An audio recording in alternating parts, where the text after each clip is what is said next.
What's up, everybody? It's another Monday evening if you're watching this live. And Mondays for us mean it's time to honestly step into another evening of inspiration, of encouragement, and of empowerment.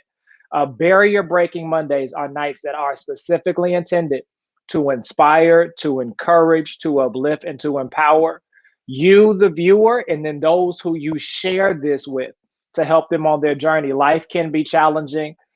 There's always something seemingly getting in the way of progress. However, we believe it's possible to overcome obstacles. We believe it's possible to break barriers. And I've had the privilege, specifically, if you're watching this in real time, I've had the privilege throughout the month of March to interview women specifically. This is still Women's History Month. Now, I don't feel like they should only be celebrated in March. That's not at all my conviction. However, I do believe we should take advantage of every opportunity that we have. And throughout the month of February, we celebrated and talked specifically around Black history in the making. We interviewed some history makers. And what I did was I took that theme and that thrust from February, and we're just going to carry it on through. Each week, I'm interviewing history makers, those who are history in the making history. So I want to ask you to do me a favor. Go ahead and share this now. Share. I want you to share because it's my conviction that people who can't hear this can't be changed. It's very simple.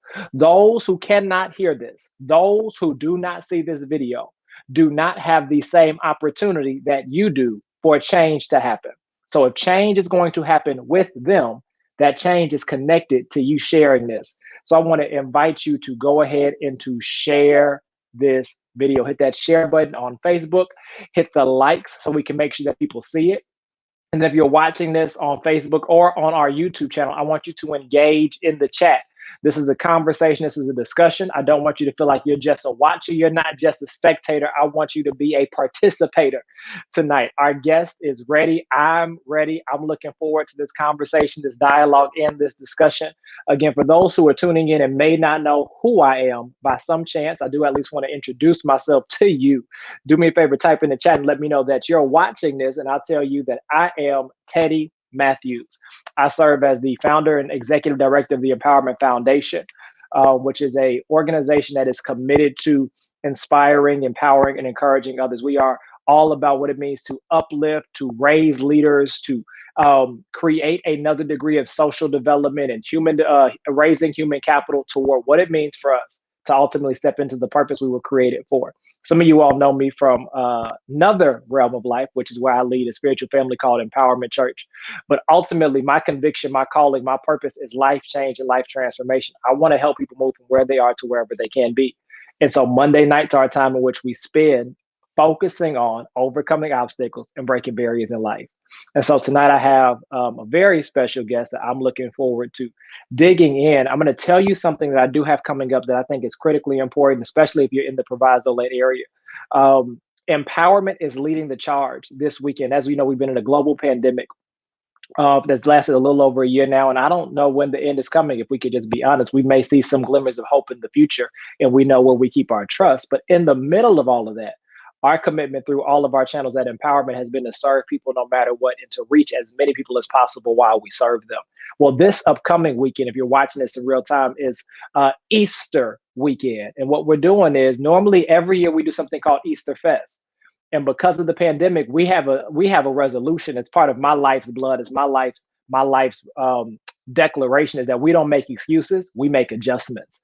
And so normally we do Easter Fest. It's a large outreach event. Well, instead, since we can't do Easter Fest, and I don't know how safe I feel like it is to be full on Easter egg hunts, I'm providing the community with a Easter drive-in experience. So an Easter drive-in experience. For more information about it, you can go to easter@empowerment.com, easter@empowerment.com, or you can text the word Easter to 708-449-8197. The word Easter to 708-449-8197. Let me tell you just a little bit about it. I'll talk more about it at the end. I'm ready to bring my guest on, but I do want to make sure some of you all don't stick around to the end. You just don't stay to the end of stuff. Shame on you. So Easter weekend 2021, Saturday, April the 3rd. Proviso West High School parking lot. We took over the parking lot. Thankful for all of our sponsors and partners, Proviso 209 being one of them, is we're going to have a drive-in movie day beginning at 3 p.m. Central Standard Time on the parking lot of Proviso West High School. 3 p.m. Don't show up at 8 o'clock time that you thought it was going to happen in the dark.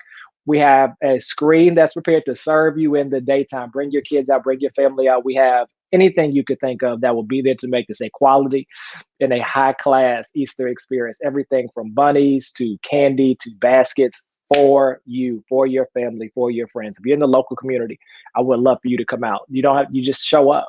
You just show up. But let's be honest, we're looking for safe stuff to do. Here's something that's safe that you can do. And then Sunday morning, I'm super excited about it. Church in the parking lot, a drive-in experience that Sunday, Easter Sunday drive-in service. So I at least want to make you aware of it. No pressure whatsoever, but I at least want to make sure that you all are aware of it if you happen to be in the community or know of someone that's looking for something to do this weekend. I unashamedly want to talk about that. And there's several other things happening. It's just, I don't know who all is doing what. There's so many things taking place, but I do know what empowerment is doing. With no further ado, let's bring on our special guest. I'll introduce her, and then we're just going to jump right into this conversation tonight. Dr. Kennedi Strickland-Dixon is our special guest tonight. Let's welcome her and go ahead and drop some love in the chat. Welcome. There she is. There's my sister. Thank you so much for being on with us tonight. I'm so grateful, honestly, that you said yes. Thank you so much. Look, they're already chatting.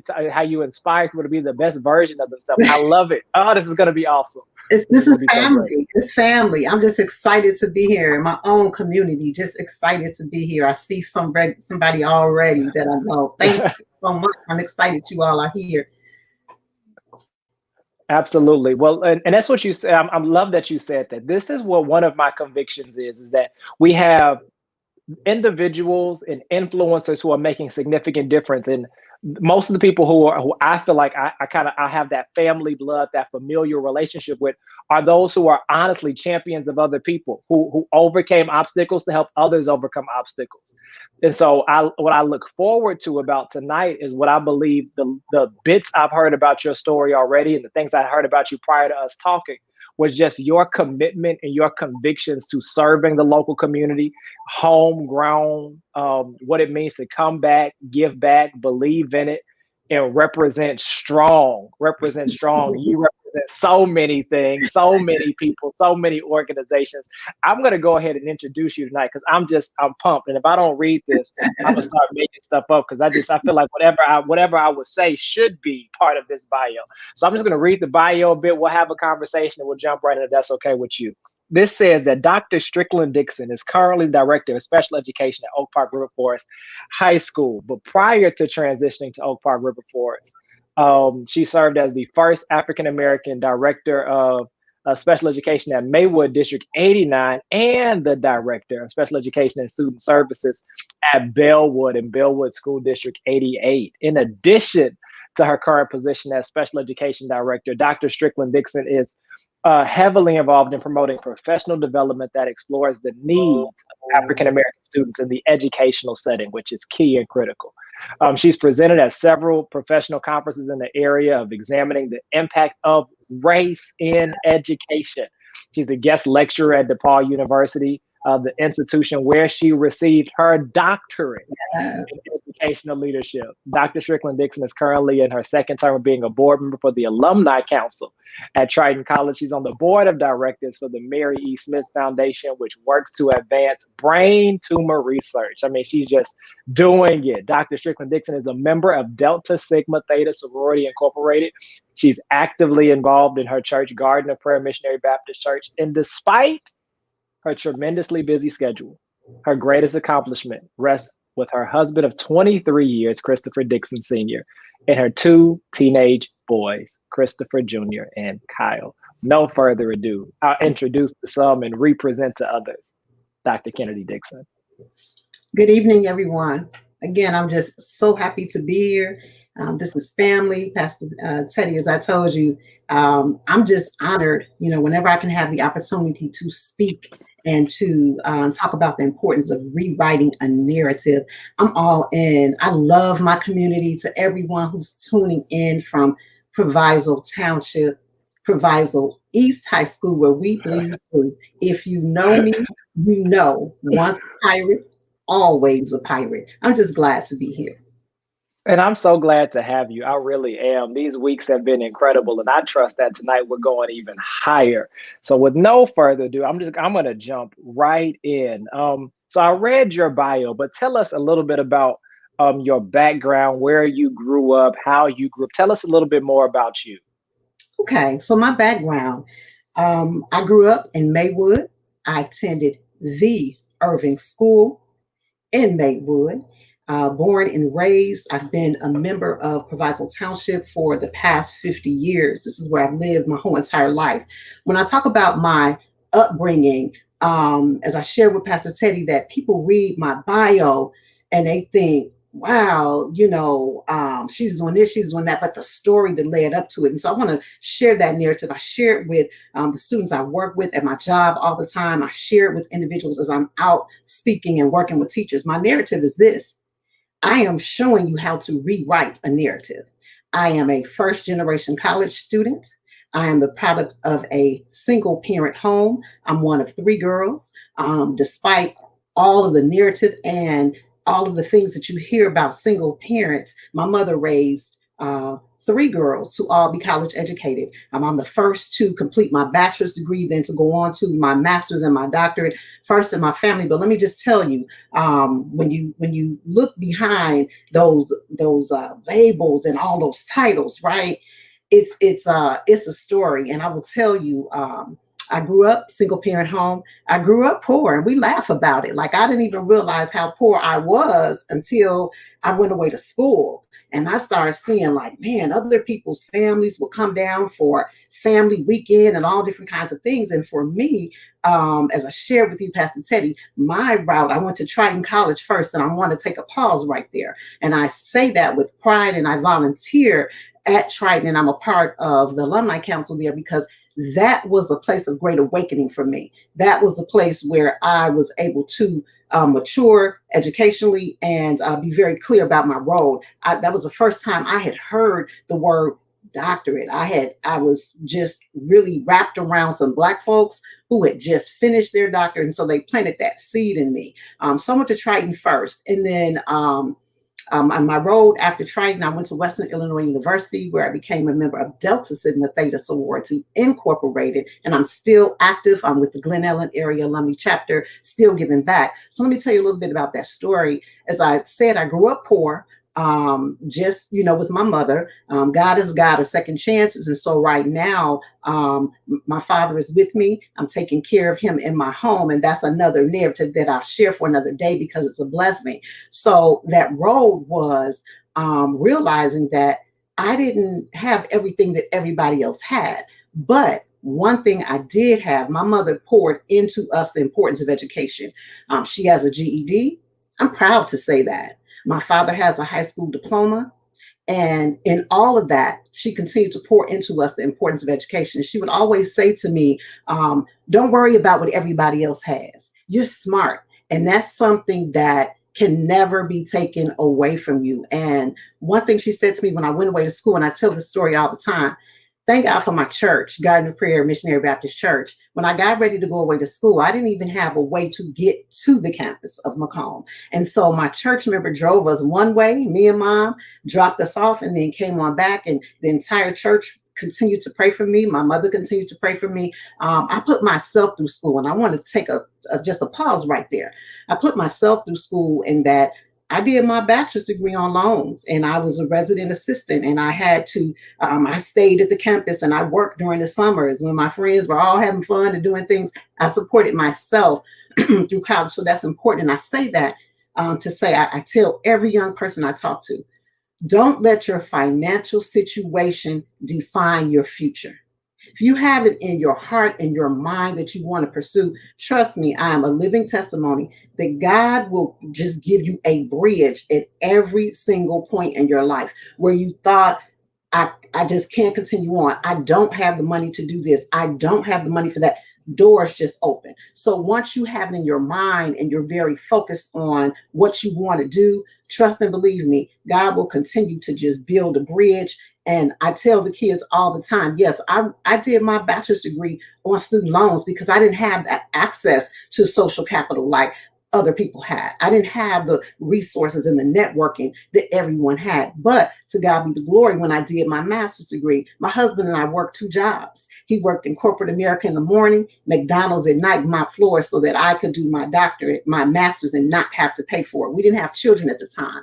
My doctorate, everybody knows DePaul University, and shout out to my friends from DePaul University that will come out to support me. It's not cheap, but my husband and I made that commitment. And so when I walked across the stage, I walked across the stage without owing a penny in student loans. And again, that narrative, like that's not what you expect to hear. For Black folks, we're so heavy in student loans when we finish. And so that's my narrative. I'm grateful. And I want to say this, just about a village. I'm grateful. I love Maywood so much. I love Maywood so much because Maywood has just poured so much into me and just encouraged me so much. So I have to give that shout out to the Woods, Pastor Teddy, before you go to your next question. No, it's all good. It's all good. I was born and raised there as well. It creates special individuals. It truly does. So no, I mean, you shared so much there, and I want to say thank you for your candor. Thank you for your transparency. Thank you for your honesty. I think that that's what's honestly needed for individuals to know and to truly believe that some things are possible, right? I think sometimes, or oftentimes, we're limited by some degree of exposure. And so if we never hear someone say, I've seen that, I've done that, we can get through this. And I can say we can get through this because I got through it. Or to speak after overcoming it, to say, I know you can overcome it because this was tough. So I want to say thank you, even for the bits and the nuggets that you shared throughout that, because I think that that's incredibly significant. Something that was incredibly noteworthy was around the notion of not being concerned about what you don't have compared to what others have, right? There's so many times where we're caught up because I don't have what my counterpart has. I don't have what I see others having, but what I don't have does not have to dictate or determine my destiny, is what I heard you say. And that's so key and critical. So thank you. Thank you. Thank you. Why don't you tell us a little bit more about kind of your educational journey? I'm really intrigued about, you mentioned how, your mother had a GED. Why don't you talk to us a little bit about that experience and how that pushed you or propelled you or? Sure. So for all of my friends who may be watching, if you know my mother, my mother has always had big dreams. Like she's always wanted such big things for us. And so my educational journey was this. I'm the youngest of 3. My oldest sister is deceased. She passed away in 2017. She went to Triton College first. Then my middle sister, who's 7 years older than me, followed and went to Triton College. And then I went to Triton. So that was our path. My mother made it very clear to us, you're going to college, period. Like that was a non-negotiable conversation. So by me having sisters that had already gone that path, it was just expected for me to do. And I want to say this, even going to Triton, you think, okay, community college, that tuition was still a struggle. Trust and believe me on that. So I went to Triton College first for 2 years. And then I got my degree in liberal arts. From there, I went on to Western Illinois University, where I received my bachelor's degree in special education. And initially, my career began as a teacher in 1995. From there, I went on to Concordia University in River Forest. I received my master's in school administration. And then in 2013, in this lifetime, my mother and my father were both able to see me walk across that stage of DePaul University as a Vincentian, as a graduate with my doctorate in educational leadership, and wait for it, since 2010, an endorsement to be a superintendent. And that's something that just doesn't happen at that early age, right? So that was in 2010. That was my educational journey. And I will tell you, people may want to have whatever impression they want to have of Maywood, but I would tell you it was those lessons at the Irving School teaching me how to alphabetize words in kindergarten and first grade that helped me to put together that bibliography at the end, right, for that dissertation. It was that writing of those 7 things that Proviso East High School that we had to do every semester and revise that put me in a better position to write. Black folks aren't supposed to be able to write, but I tell you, writing was something that was not difficult for me as a product, and let me put it back out there again, of public schools in Maywood, Illinois. So I was very much prepared for that educational journey. But I'll say this, and this happens a lot. In high school, I forgot this part, Pastor Teddy. I didn't apply myself in high school. I was a cheerleader. I was class president, all of those things, right? Didn't apply myself. So when it was time to go away, I had a 2.69 GPA, okay? Counselors aren't talking to you about what college are you going to. Scholarship offers are not coming in, right? So I finished high school, didn't have a plan, went to Triton College, and as I said, just met some Black folks. And if you read my dissertation, you will see I acknowledged them in the very beginning. They've gone on heaven and they're cheering for me there, but it was there that seed was planted with some Black folks that said, listen, go into education. It's the up and coming field for Blacks. And really, again, that seed of getting that doctorate was planted in me at Triton College from 1990 to 1992. So that was my educational experience. And I could talk about it so much because, again, that's a narrative that's not expected. I'm from Maywood, a low income area, right? Single parent home. And I'll drop this in here too. We had our time periods of single parent, mom, starting over. We had to rely on folks from our church, from our school, our friends, to help us get through. And that's what I talk about that bridge, that God will just give you a bridge every single time. So that educational journey, that was something that wasn't supposed to be. I'm a product of a single mother. I wasn't supposed to pursue college, let alone here we are in 2021. Doctor, that sounds good, right? That wasn't supposed to be the narrative. That's so incredible. I love it. I love it. This is the definition. This is the epitome of what these nights are supposed to be about. And so absolutely, I absolutely love it. Thank you so much. So let's talk a little bit about education. So that's the path you went into. Let's talk about what that's been like. Let's talk about what kind of intrigued you about it, and what's continued to keep you in it. You've been in it for a significant amount of time. So let's talk a bit about that. 26 years to be exact. It's a long time. It's a long time to do anything. So what intrigued me about education? Okay, I could talk about this for another 2 hours, but I won't. Okay, I got a lot of folks that follow me on Facebook that are my former students who truly make me who I am in this work. Okay, people look at I'm in administration. I'll tell you my story. I went into education in 1995, right at home in Maywood. In 1999, at 29 years old, I moved over to the other side in administration. And so I've been in administration since 1999. And so what intrigued me about it is this. When I was at Triton College, I worked for something called the Learning Assistance Center. And at that time, my boss was in charge of making certain that first generation college students, I was a peer mentor, first generation college students and students with disabilities were paired with able-bodied students to be mobility aids, note takers, and things of that nature. So that's how I got into special education at Triton College, and through my boss and working in that particular field. And so it was my boss, Dr. Roosevelt Thomas. I wanted to go on TV. It was the 90s. I thought I was cute, right? I wanted to go on TV. I wanted to go to Columbia College. And my boss at that time said, you have such a passion, and that passion can just do so much for kids. You need to go into the field of special education. And I didn't know much about it, to be perfectly honest, because back then you have to understand special education was so separate. We didn't have a seat at the table. And so I didn't really understand that much about it. So I went into special education, and what intrigued me about it, I will say in my first teaching experience that still sticks with me to this day, is that how much power we have to make or break students.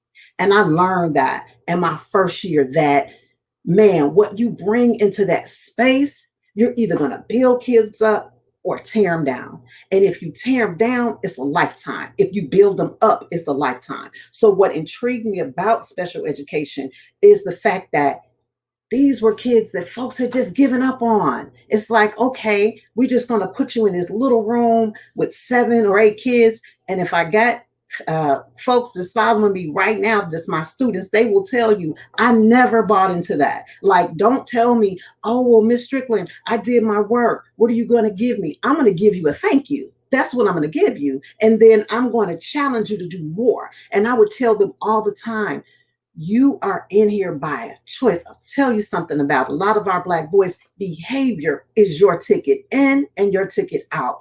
And so what intrigued me was just to have that power to just really empower kids, and to be so many things at a young age, to be a mother, to be a friend, to be a mentor. And that's the same energy right now in 2021. If you work with me, I bring that same fire and that same energy to kids, because if not me, then who? If I'm not encouraging, then who will? If I'm not telling this story, then who will? And so that piece has intrigued me. And the main thing about this population of students that I work with is that they are the population of students who are voiceless. Now, let's not get it twisted in that just because a student is in special ed, and people think this, oh, well, just because they're in special ed, they have to be so behind their peers. They have to be unable to do this, unable to do that. That's not the case. Yes, some areas there that we have to work on, but these are not students that should continuously be dismissed. But what happens is a lot of times when kids are placed in special ed, and that's why I did my dissertation, I'll get into that later. That's why I did my dissertation about what I did it about, because these are students, and I'm going to make it personal as I'm wearing my Black Lives Matter shirt. And this is about Kennedy, and Kennedy can get on here and say what Kennedy wants to say, is that for our kids, man, I have to be that voice, right? I have to be that person to advocate. Yes. And I will tell you, in my role as an administrator, like as a teacher, I'm right there immediate in the space with the kids, right? But as an administrator, big picture, I got a seat at the table. No, absolutely. And that's the difference maker. I love that you say, I loved everything that you said so far. I feel like when I say that on repeat, I want you to have a button. Just, I love that. No, but I genuinely and sincerely love all of what you share, but specifically around that, right? I think that there's a notion around the ignorance of, by definition, right? The lack of awareness and knowledge that exists around students who end up in special education, right? There's this notion and this narrative that's automatically and systematically created that says that because they're in this population, this means this, and it doesn't. It very often doesn't, specifically in our communities, right? And you get a chance to not just impact them from an educational standpoint, but from having a seat at the table in terms of how policy is impacted, in terms of how things are actually carried out and administered. So it's so incredibly needed. And to those who are watching, she's dropping perpetual nuggets. So please don't just watch. Please take notes. Don't just but don't just drop fire in the chat, but don't just drop fire in the chat. We want to make sure that you are taking this in, because I think that this is incredible. You made this one statement around, you have the opportunity to make either a lifetime impact that can either make students for a lifetime or break students for a lifetime.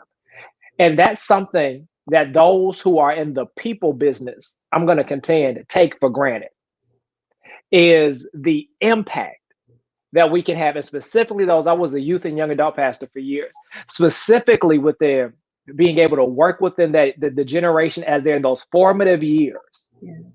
The difference that it makes between having individuals who look like them, let them know they believe in them. Yes. Yes. Like we take that for granted, and there's so many different things, right? There's so many different fields in which people do need to go into in terms of representation, all those kind of things. However, we cannot negate and neglect the fact that we need more educators and more of those in the educational field who look and sound like us in order to be able to be positive influences for our students to bring about positive change in our communities. It's just his bottom line. That's it. And And so I support it. I champion it from my seats and my spheres of influence. If I was to ever randomly go back and switch fields, I feel like that would be something over there, just because I believe in it so much. Is why I'm making this next push to even figure out what it means to collaborate and partner specifically on that side. I had one African American male teacher my entire time and tenure in school. That's from kindergarten through college. I had one. He was my English teacher and my freshman English teacher in high school. So with the exception of him, I only had one other African American teacher, and that was the African American woman. It was my 4th grade teacher. So my entire time and tenure, I didn't have it and didn't see it. But the rest of my students, the rest of my peers, for the most part, now again, they looked like me. However, we did not see ourselves in the classroom. We did not see ourselves achieving and accomplishing to a degree. And as a result, I'm going to argue that it made a difference. Yes. That's a significant one at that. Miss Williams could see us in the hallway, call us by name and say, wait a minute, cut it out. While the rest of them, we taking over the room. And it's just, if she will walk by and think for a second, Jeremy Christian, who I forget where he's a principal at now, but he was my English teacher my freshman year in high school. I went to Walter Christian Academy for high school, but I went to Walter. So I remember when he was there, and I remember that was one of his first chances per se, even teaching in that environment. So that's just to say thank you for what you do. I am a witness to the difference that it makes. And so I want to say thank you so much to it, but so many nuggets that were there. And if I may add, now you touched Go ahead. I'm gonna flip the script on you. Okay. So when you talk about Black teachers, I'm gonna just give a shout out. When I say I went to the Irving School, it's not a mistake. We call it the because it was the Academy of Excellence, okay? The university of all things Black, okay? And let me tell you about those teachers from kindergarten to 8th grade. I had a plethora of Black teachers, okay? And when you talk about the difference, a couple of things. I walked away from Irving School, one, being proud to be Black. It was no secret about it, okay? We had Black History Month for all of my Irving Tigers who are watching me right now. You know it was Black History Month every day, okay? It wasn't just during the month of February.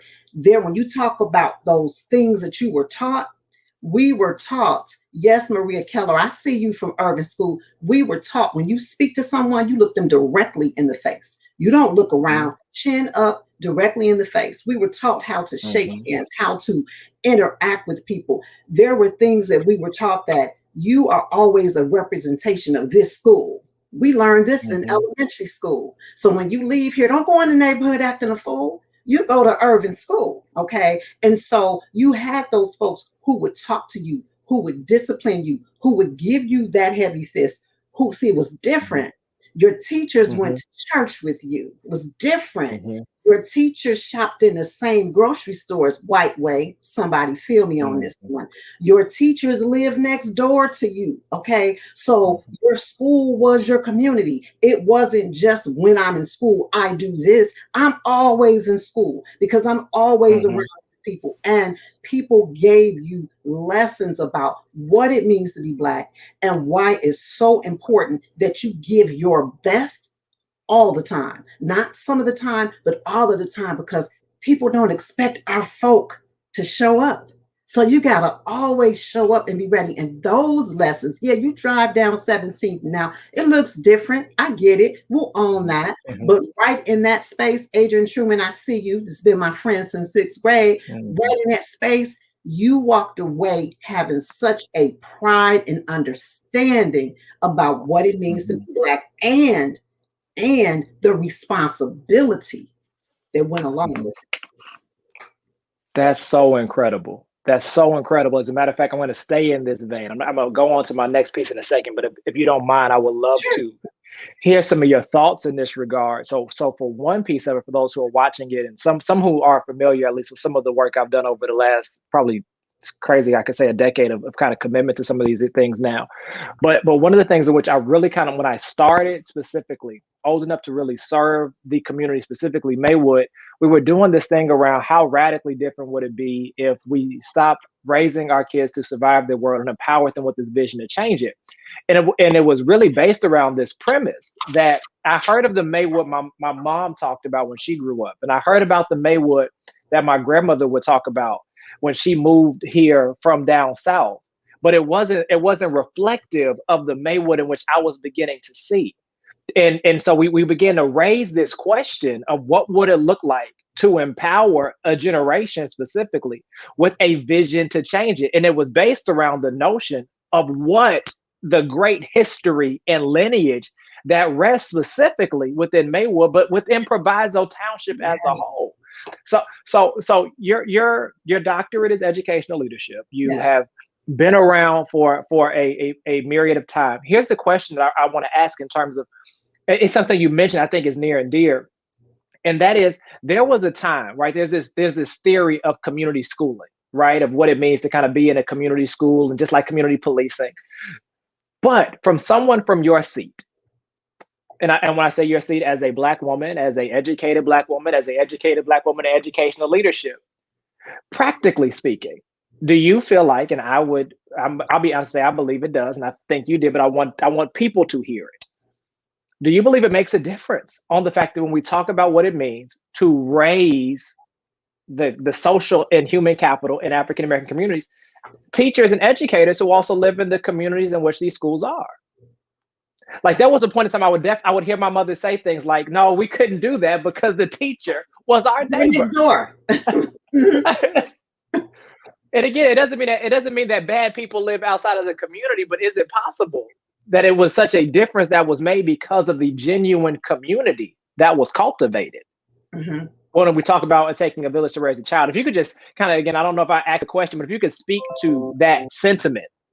Absolutely. Okay. And so you talked about what it means to raise social capital and human capital and about a village. That's a perfect segue for me, because what I didn't mention was my dissertation was about Black males with past enrollment in special education that successfully transitioned to college. And so what I gave you was the narratives, right? And so one of my participants was from Maywood. And so of course I can't say who, right? So so one of the things that came out in that individual's narrative was about that village, okay? And about those people who gave him opportunities, how he was surrounded with folks that human capital that you talked about. Because I am interacting with this person, that now gives me access and a network to this group or to this situation. And so that was a very critical narrative for one of my participants, just about how much the village of itself, when we talk about a village, poured in to him, and just all of the opportunities. Because when we talk about how it takes a village, all of those people pouring into him, again, you can't go anywhere because you're going to see your teacher, you're going to see your principal, and wait for this, you're going to see the lady who works in the cafeteria, you're going to see the secretary, you're going to see the custodian. Everybody's got a job to do. Yes, the teachers are important, but that village, that's everybody. That's all hands on deck, right? And so do I think that it's important? Absolutely. I will tell you, just from my participants and for myself, I had no social capital, right? I didn't have people in my family that I could have a conversation with about, okay, so tell me, well, what do I do when I fill out my financial aid? And so then where do I store my things at when I go away to school? And so all of these things. And not only that, what should I pursue? Like, what should my degree even be in? Like, what's good for me? Like, what's good for folk who look like me? So do I think that that's important? Absolutely. And I'm going to say this, and I'm going to own it. If you know me, you know I'm all proviso in the community everywhere. Anytime something's going on, games or whatever, proviso, we're there. And one thing we talk about as alumni is the pandemic kind of slowed us down a little bit, but we need to give back. Okay. And so when you talk about that social capital, and I'm setting the bar right here, proviso pirates, you hear me, we have so much human capital among ourselves. Okay, social capital among ourselves. And we just need to find a way to be strategic and give it back. Because I'm going to tell you, where I'm at right now at Oak Park and River Forest High School, what I love about the alumni there, they're active like we're active at Proviso East. But let me drop this on you. Let me tell you the difference. They're active with their checkbooks. Okay. That makes a difference. There is a foundation there that is amazing at Oak Park and River Forest High School, where the alumni come together and they give scholarships to the students and all kinds of things. So when you talk about, yes, that social capital, that human capital, yes, I believe in it 110%. And yes, it has to come from us, right? It has to come from those of us. Yeah, people could come in. People are moving all into the community from everywhere, right? But you hit it, Pastor Teddy, when you said about a different kind of Maywood, of what your mother and grandmother experienced. I experienced that too. And that's why I love it. So when we talk about that social capital, those of us, people say, you know, Sookie, I told you I use my nickname. Sookie, you know, we look you up. We see how much money you make. You can live anywhere. I choose to live here where I was born and raised because it's important to me. It's important for folks who look like me to see this is what it means to pursue a degree. This is what it means to not have the resources coming in, but I got them coming out, and now I got to come back and put them back in. That's so good. It's good. It's key. It's critical. It's noteworthy. It's life living. It's life giving. Like those are the things that honestly we talk about what makes a difference in terms of how is it we make an impact? How is it we resource communities? How is it we see a generation raised? How is it we see that stuff? It's what you just shared. And so I heard it when you were speaking, but I wanted to make sure everyone had a chance to really hear it because it is key and because it is critical. Can I say it's something I do. Can I say one more thing? By all means. I talk so much about Proviso East because you know I love it, but I have to give a shout out to Proviso West too, because we can't be Proviso Township if we are not uplifting and loving one another. My oldest son, I'm going to put a shameless plug in here for folks who do not believe in public schools. My oldest son is a sophomore now at Jackson State University, the sonic boom of the South. He's in the band, academically prepared, okay, from Proviso West High School. My youngest son right now is an honor student, 4.6 GPA, rocking it out. He's an athlete. Public schools. When people said to me, "You sending your kids to West?" Absolutely. Yes, I am. I believe in public education. I live in Bellwood. And if we who live in the community don't believe in public education and educate our children in public education, then what do we have? Our school is the community's best asset. Thank you.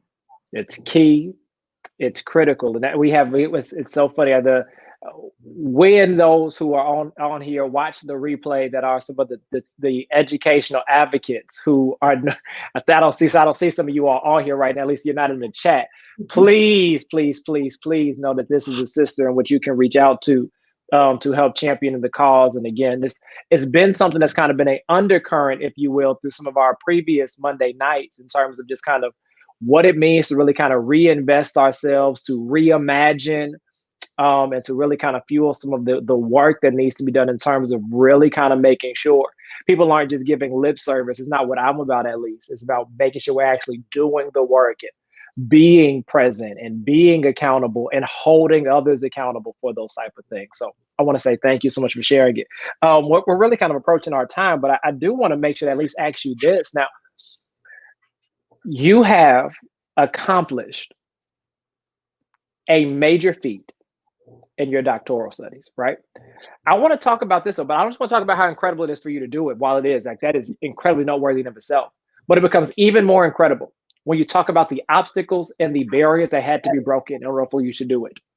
We cannot just pretend as if it was the same for you to go through it as it would have been for a white counterpart. Like we're going to be frank, we cannot. Yes.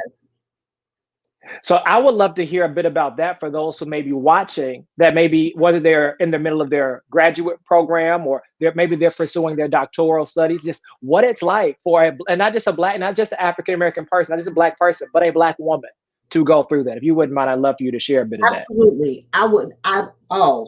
Tell me how much time I have, because I would absolutely love to tell the story. Let me just say this.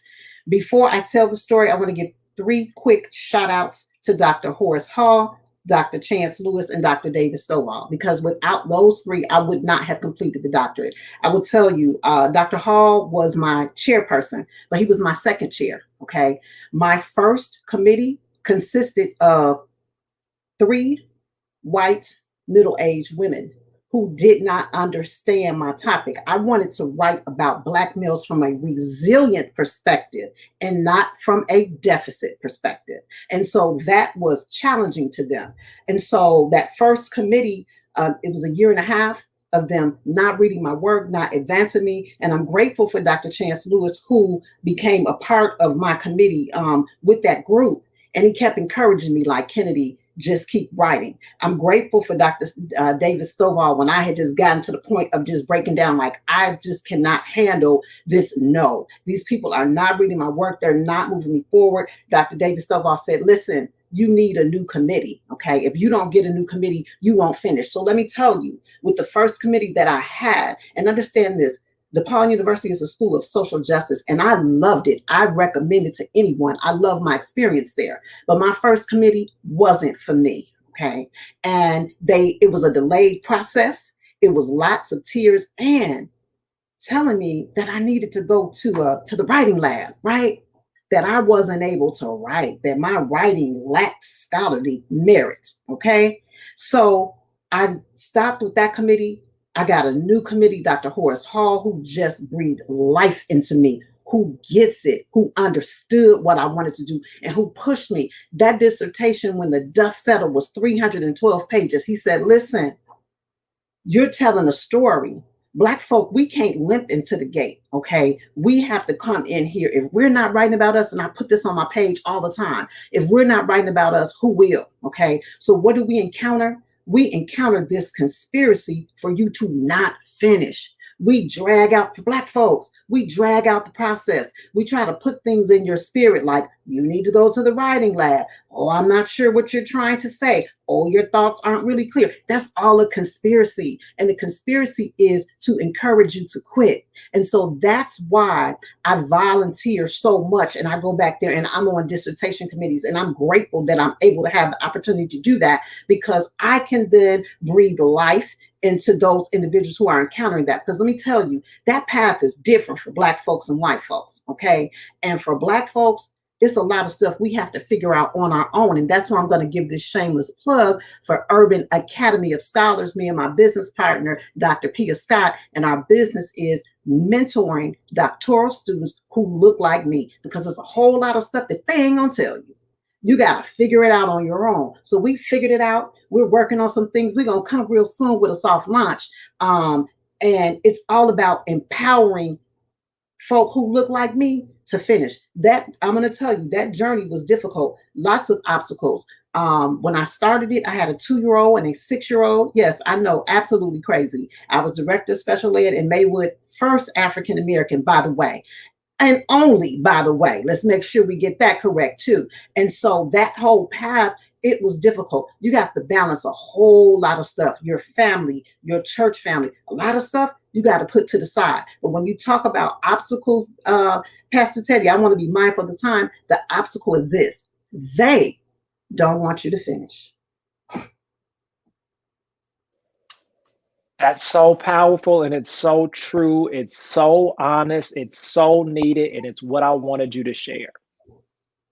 I witnessed it firsthand with my mom. When she went back, she got her DBA. She might have finished my senior year in high school. So I watched the terrain where it got right to the point where if she didn't complete it at that point in time, it would have been over. She had to start from the beginning. So I watched the multiple committees. I watched the process. I watched having to go back and rewrite it. I've watched the challenges of it. I've seen it, but I think people need to hear it because they don't know. And what ends up happening is people will start these journeys, specifically in education, but in anything. And because of the resistance, because of the inherent obstacles that are there systematically and systemically, they give up because they don't, because they don't know that this is there designed to make them give up. But then they don't give up because they don't know individuals like you exist who are there to help resource and encourage and impact and inspire, which is why I decided to spend this next stretch of my life doing these Monday nights specifically is to give people like you the opportunity to speak into potentially new individuals, or to allow your story to just reverb for those who don't watch it live, to have the chance for other people to know and to hear that there are people who care, there are people who have experience, there are people who are there to help resource and encourage, there are people there to help pull other people alongside, not handouts, but hands up, to actually help people be able to progress and to actually be able to say, yes, I was born and raised in Maywood, but it does not dictate or determine who I am. In fact, it helped define who I would become. Like, that's a difference maker. I remember that's such a difference maker. It's like, no, it doesn't detour me from what I can be. In fact, it helped define the person I became and I am becoming still. And so I want to say thank you so much for sharing. They're all saying the same thing in the chat. They're all saying thank you. And some people are messaging through the website. I forget you could even do that. I'm like, why is my watch going off? Because they're messaging on the website. So just it's been phenomenal. It's been incredible. I look forward to spending more time with you personally outside of this. But in addition to these, I would just love to have you back on at another time in another space to just kind of dig deeper into this. I just think there's so much to be said, so much to be shared, so much impact to take place. And I want to say thank you for your service, just honestly, for what you do that we know about, and for what you do that we aren't even aware of. You're so needed. You're so needed. So I want to say thank you for it. Any closing words you have? Any thoughts you would like to leave with?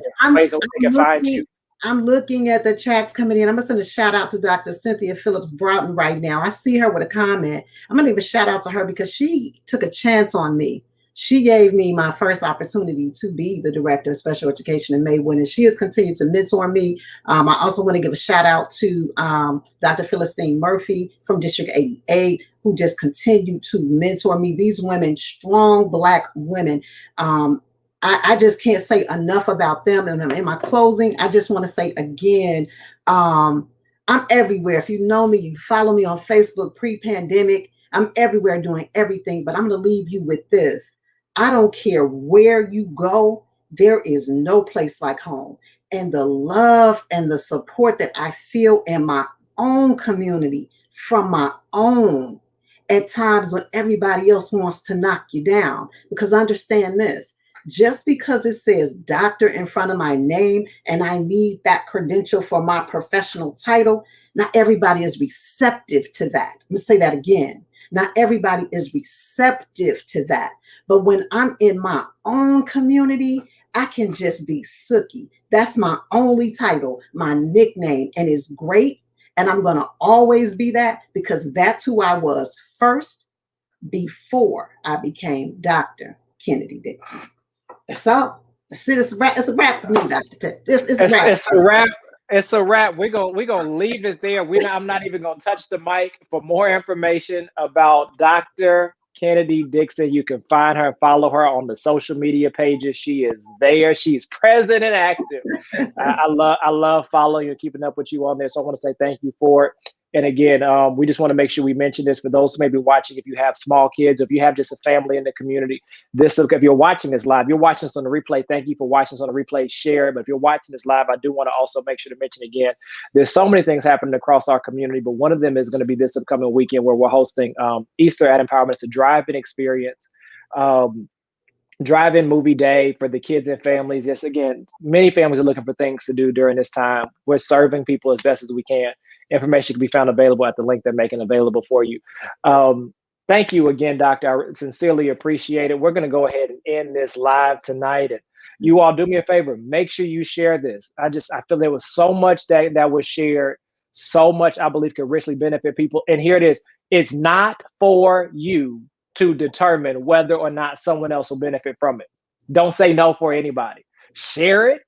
And let's see what seed is sown into someone else's life. Have an incredible night, everybody. I want to say thank you so much. Dr. Dixon, if you could just stay on, we'll close this broadcast and we'll go from there. Thank you all so much. Have a great night.